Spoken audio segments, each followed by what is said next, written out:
Hey y'all, welcome to the Clock Tower. I'm Colton here with Brandon. Not a whole lot to talk about, honestly, coming into this week. It's a relatively quiet week in Weiss, considering we've had a summer full of product releases and announcements and invitationals. So this week is actually pretty chill, which is kind of nice in a lot of ways, but it also means that there's just not a whole lot to get to on this Clock Talk. First things first, however, you and I, Brandon, have our first Shop League event this coming Saturday. Our shop is doing two events every month. One is more casual open play, and then there's one that's more tournament based. This is the tournament. We had our open play last Saturday. It was fun. But now this is the first competitive event of the new Shop League season. Yeah, we're just looking forward to it. Trying to win some promos. It's the Megamine and Union. Oh, that's right. That's right. I want that. I do want that. It's a fun card. It's a power pump. You can rest it for power, and then when you play a climax, you bounce it back to hand for power. That's interesting. You can effectively grant 2k power and return that card to hand. That's not terrible. It's the kind of effect that I think in an older set that has a lot fewer options, it would be a lot more powerful. But in a set like Konosuba that honestly doesn't need those kinds of effects as much, or that already has, better built-in power pump, better built-in ways to get reverses, I don't think it's necessary, if that makes sense. Mm-hmm. It's also strictly a back row card, and if you're going to have a card that is strictly back row, you really want it to be able to do something a lot more powerful than just give some power in the current meta, I think. But in any case, it's a neat looking card. Megamine and Union are fantastic, so I'm on board. Mm-hmm. Unrealistic, if we just participate, essentially, we're going to be able to get that card. Right. It's just a matter of whether we get the stamped Shop League 2020 symbol on it. Stamped cards are fun. So, oh yeah, no, it's gonna be fun either way. Like realistically, there's not a whole lot of like it's a pretty chill competition if that makes sense. Like there'll still Yeah. be some competitive level, but it's not gonna be. Yeah, this is probably going to be, I think, similar to the thank you event in terms of competitive level. Like you're just playing for a promo. There's nothing else really on the line. So it's going to be decently competitive, as you said. But at the same time, I think we're going to see some fun stuff just kind of floating around. So not exactly a meta heavy event necessarily, I don't think. I don't think so either. I think it's gonna be about the same as what it was. But I mean, you also played during the free play time. I wasn't able to, and there were still some pretty meta relevant decks there too. So Sure. But also, there was like an Amelia waifu from Memory Snow. There was No Game No Life. And there was a slime deck. a slime deck that wasn't me.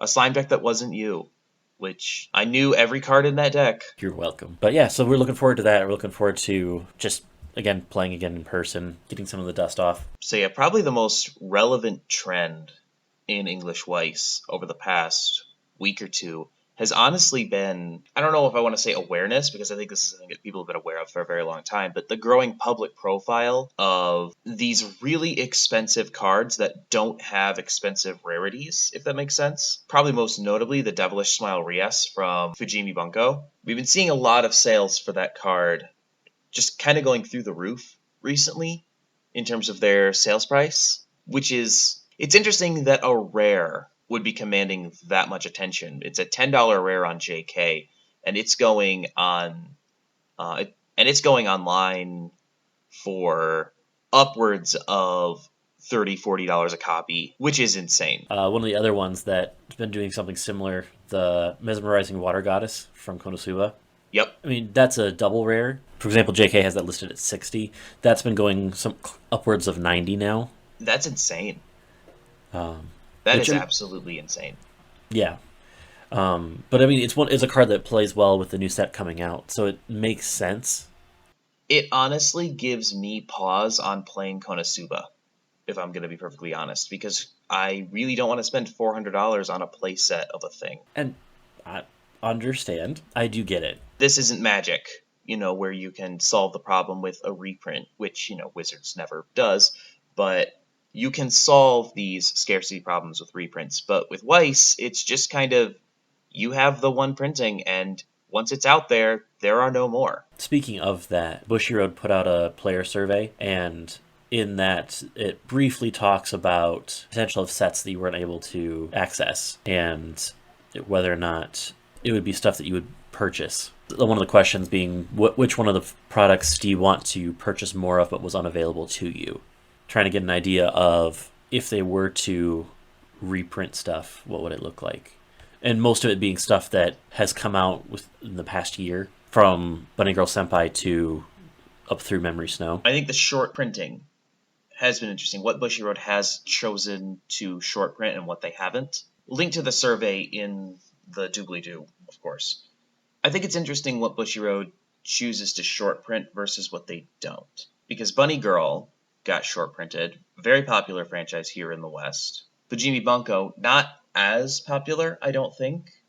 A lot of franchises maybe people were unfamiliar with, but both of those sets get short printed, and both times there has been, to some extent, frustration among the player base with lack of access to these cards.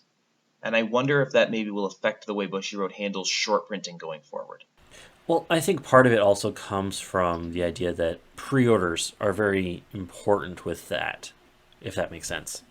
Because Bushiroad doesn't sell them as individual cards, Yeah, the sets are very reliant on the people that buy it in bulk. So you're looking at the ones that are buying the cases, the ones that are buying the boxes, and the pre-orders for that, I think, help to determine how large the printing is. that makes sense. And I think with a lot of those, it's based off of that. There are a lot of people that would prefer to buy the stuff in singles and just gotta get the stuff that way. So they're Right. not. So it's kind of more like the poor man's way in, Yeah, and that's, which is, I think, is an important aspect of the game itself, because you still want those players to play. You still want them to be able to have access to the cards. and that's where I think the short printing decisions are interesting because so like Magic the Gathering, for example, basically cannot legally recognize the existence of the secondary market for reasons that go into, what their game is and isn't in the legal sense.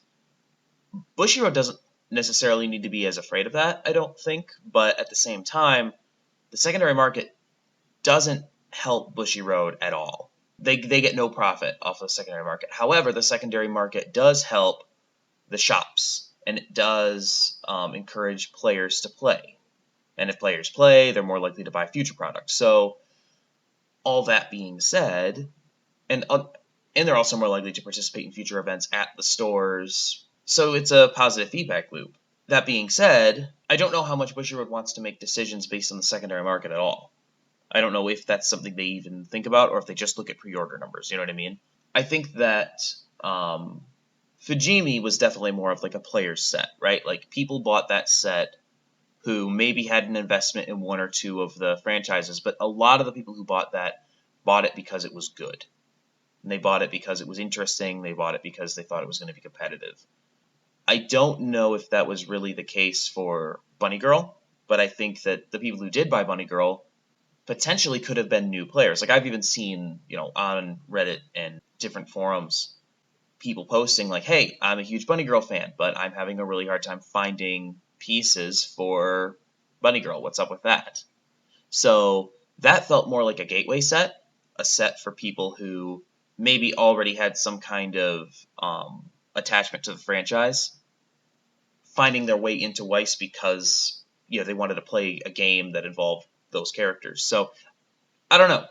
I'm not a marketing person. I don't know how to sell things. I'm bad at the business factory. But it seems to me that Bushiroad maybe lost an opportunity to maybe expand their player base a bit by short printing Bunny Girl specifically, and maybe even Vanilla Bunko. Perhaps. I think one of the big things that we also need to keep in mind as well is, what does it look like when shops have too much product? Sure. And they have their stuff sitting around and they're not able to sell these things. People who buy Weiss from shops are going to buy their pre-orders through their shops, as opposed to coming into the shop and going, I'll buy a pack today. So yeah, the short of it, support your local game store. Support your local game store and don't buy from leeches on the internet, if you can help it. Next set coming up we have is Overlord. That's going to be released this Friday. Oh boy. Which will have a deck video featuring some stuff from that next week. Yeah, fortunately, I don't anticipate that any of the double rares from Overlord are going to be that difficult to get. So if you really want to play Overlord, you should be able to. I'm pretty positive Overlord is going to be bountiful. It's fine. It's playable. Brandon made a video. The deck that he made is good. You should watch it on Tuesday when it comes out. After Overlord is Konosuba Legend of Crimson. Legend of Crimson, I think, is going to be a very popular set. Yes. Yeah, there will be a lot of Legend of Crimson printed. Partly why I think that that is going to be the case is because Legend of Crimson itself had also a very large showing in for example, where we were. There were several places that we were able to go and see the show if we wanted to. Yeah. We did. I mean, we almost got kicked out of the movie theater. Shh. You don't need to tell them that. They don't need to know about our recruitment efforts for the Access Cult. Oh, man. Yeah, it turns out that standing in a theater yelling very loudly about cult activities and worship of glorious goddesses is it's not popular with theater managers. The theater staff nearly kicked us out for it. They're like, "You're passing out this cult stuff." The theater people were so confused. And it was honestly really funny. Poor guy who had to go to his manager and say, "Hey, I think that there are people recruiting for some kind of religious group outside the anime movie. If they don't bring an anime film back to that theater, we're probably the reason." I mean, to be fair, we probably are the reason. The biggest movie since then was the My Hero movie, but I don't know that that theater had any showings. Oops. Us getting anime thrown out of theaters aside, we're back at it with more stuff on the channel this week. We will also be playing in a tournament this Saturday at our local game store, so we'll have something to talk about on the next Clock Talk in terms of how that went. I think I'm going to be playing Apocrypha again. I'm assuming you're also going to be playing Slime again. I've been debating. So I will be playing Apocrypha again, and Brandon will probably be playing Slime again, unless he decides to go contrarian for reasons. In any case, we'll talk about how that goes on the next Clock Talk, I'm sure. Oh, for sure. Yeah, we'll talk about results and more. I mean, it's going to be more than just results. There's always something to talk about. And even if there's not, we will manufacture a conversation out of thin air, because it's what we do. Well, I mean, realistically, by that point, we'll have Overlord already in play. Overlord will already exist. So, it'll be 2 weeks into Overlord, and it'll be pretty close to seeing maybe a potential announcement for Magia Record as to what they're actually going to do with releases, since they're trying to release 2 sets of Magia Record. Yeah, for a game that doesn't exist in English anymore. So, we'll see how that goes. Which is really a shame. One of the most genuinely sad things, I think, is when a game goes away and, it had a loyal player base. There were a lot of people who cared very deeply about Magia Record and played it a lot and invested a lot into it. And now, not only is their game going away, everything that they put into that game is also going away. And that's just really sad to me. There was an update for gallery mode, so that way you could keep your magical girls even once the game is no longer available. I suppose that makes sense. Yeah, that's better than nothing, I suppose. Because to just try to open the game and have a notification that says servers are unavailable would honestly be deeply, deeply sad. So if you're going to spend money on PNG files of magical girls, you should at the very least be able to keep the PNG files. So good on whoever made that game for putting that together. I hadn't heard anything about that, so good on them for that. I'm glad to hear that. But in any case, maybe the Magia Record crowd will migrate over to Weiss. Who knows? They can't really take your cardboard away from you. But as things are, we will be back 2 days from now on Thursday. We will have open gameplay. I'm probably going to be playing more of the Haruhi deck. So anyone who wants to see more of Haruhi, I will happily oblige. So there will be more Haruhi gameplay on Thursday. And I'll be playing against whatever Brandon wants to bring to the table, because it's open play. It is open play. I don't even know. Following that, on Tuesday, Brandon's Overlord deck, which he mentioned earlier, he'll debut that. Then we'll have gameplay for that following Thursday. And then 2 Tuesdays from now, we'll be back with another Clock Talk, probably talking about how Saturday went, as well as maybe if there's anything interesting to say about Overlord, or if there are any new announcements. or if anything else interesting happens, we'll be talking about it then. So support your local game store. Thank you for watching. Please like, share, comment, and subscribe. And until next time, have a good one. We'll see you then.